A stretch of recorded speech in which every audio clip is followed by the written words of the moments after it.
Okay, part two of this video. Let's move on to the next horse, which is Gunsight Ridge. I'm delighted to see him win. He dropped into a much easier race than what he pulled up in end of last season. The Red Rum Handicap at Aintree highlighted him as a horse to follow. He's in my horse to follow.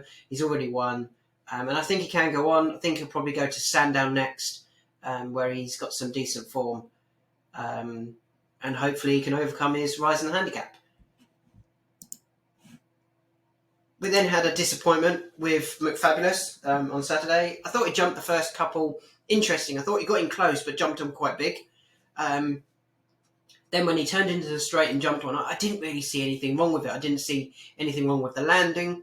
But Harry Cobden was very quick to pull him up. Hopefully he's okay. I still don't think we'll see him in a handicap anytime soon, but that's where I think his level would be about. Top class handicaps. I don't think he's going to be good enough for the graded events or the grade 1 events over fences as well. He wasn't, in my opinion, over hurdles, and I don't think he'll be able to over fences, but we'll see where they go with him next. I've got two that I want to talk about in the Badger Beer. Obviously, Frodon won it, and he won it purely through his jumping, I think. I thought his jumping was exemplary, as per normal. Lord Accord made a mess of the last when coming to challenge. Captain Ord jumped atrociously throughout, and Enrillo made one mistake. He dived at the water and tipped up. I think Enrillo is okay. I hope he's okay.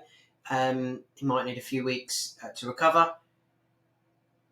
But I actually think Captain Ord jumped worse than Enrillo, and Captain Ord didn't actually fall.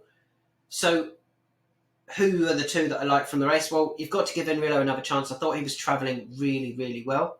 And Captain Orr, who jumped atrociously. So, where could Captain Orr go off a mark of 130? I'd like to see him back in the Sky Bet handicap chase. He was third last year. He didn't jump well there either, and yet he finished third. And I remember saying when he finished third, don't give up on him. He's just jumped atrociously. There's a race in him. And he went from there to Kempton and won the big race, a big part at Kempton. I think they'll go back for that Sky Bet handicap chase and try and win that in January. At least that's what I hope they do with Captain Orr. Because I think if he jumps much better, he can win that. And he could even win the Kempton race. Because I do think he's a 140 horse when it all goes right and when he jumps well. He just jumped atrociously again on Saturday. And that ruined his chance. It ruined his chance, and yet he still finished third.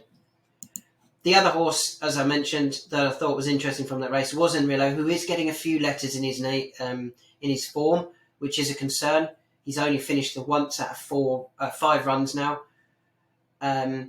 He just needs to sort out his jumping. If he sorts out his jumping, he travelled so well. I actually think he's probably maybe listed or graded class over fences when his jumping holds up. He's been taken out of, just checking on my other screen, he has been taken out of the Coral Gold Cup, the Ladbrokes Trophy, or the Hennessy, whatever you want to call it. So they're obviously giving him a little bit longer. And I wonder whether this might be where they look at the Howden Silver Cup at Ascot over 3 mile. Again, what I like to do with horses like that is, first of all, Paul Nicholls ran Grand Sons in it, top rated, owned by the same owners, and he disappointed. But hopefully they come back again with Enrillo, who I think would go very close. If you put Enrillo in this race here, where would he finish if he jumped round? Well, if he jumped round, he'd win that race. And that's kind of how I try and assess where I think they should go and where I hope to see them run. Based on the year before, obviously you could get something that's £10-15 ahead of its mark turn up as well, which would be frustrating. But that's where I hope to see Enrillo in this race over 3 mile. I don't think the fences are too bad for him there, and yeah, that's where I'm kind of keen to see him. Just having a quick look, he's only ran here once in a bumper when he was 4th, so he doesn't have any bad experiences over the fences at Ascot, but hopefully that's where we see him next. Moving on to Nappers Hill, very pleased with that. I thought he was given a very good ride. He ran the finish out of So Royale, who I did say was vulnerable, and we were pleased to see the improver get the better of the horse that we know all about so well. The horse from that race that I think is interesting is Milkwood, because I don't think he's quite had the right races the last few, and yet he finished second in our Welsh Champion Hurdle behind Effort Not Fizz just 2 runs ago. The handicap had dropped him £2 to 143, and this run here, when he was second, he ran off 148. If he turned back up in that Welsh Champion Hurdle, you would imagine he would go very, very close. Where do I think the target is? Surely this, isn't it? County Hurdle. He was third in it 2 years ago behind Petit Mouchoir, who we know had some graded form, and Belfast Banter, who went on to win the Grade 1 afterwards. Sure, Edwardstone behind, Third Time Lucky behind, Anna Bonino, Captain Kangaroo, Time White, who's going to win Ascot soon. Some really good form here, really good horses behind. Global Citizen, subsequent Grand Annual winner. I just paused because it's now just started to absolutely chuck it down outside. Wow. Yep, it's raining outside right now. Anyway, back to the racing. Sorry. Milkwood. I think he could go. I think this will be where they target him. You can see he went 5-1 on in the run, and I just think that might be their plan this year, is to work back from the County Hurdle. Quick talk about Envoy Len. I don't think he's back to his best. He's now 4 from 4 at the course, so clearly likes Down Royal. He beat Kenboy, who was trained by Willie Mullins, who hasn't won that Grade 1 since 1999 with Florida Pearl. Kenboy hasn't won in his last 12 runs now. He's a 10-year-old. Yeah, I don't think that was the strongest of champion chases, which I always think is weird over 3 mile. Galvin clearly disappointed. The one to take out the race for me would be Conflated. I thought he travelled well enough.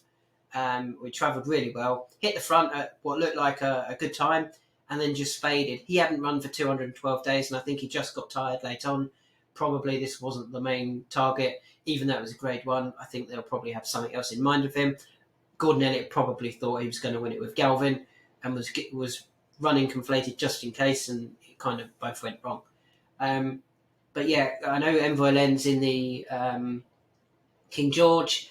It ranges between 9s and 14s. I wouldn't be touching that. I think both of the two at the head of the market in the King George are the ones to beat.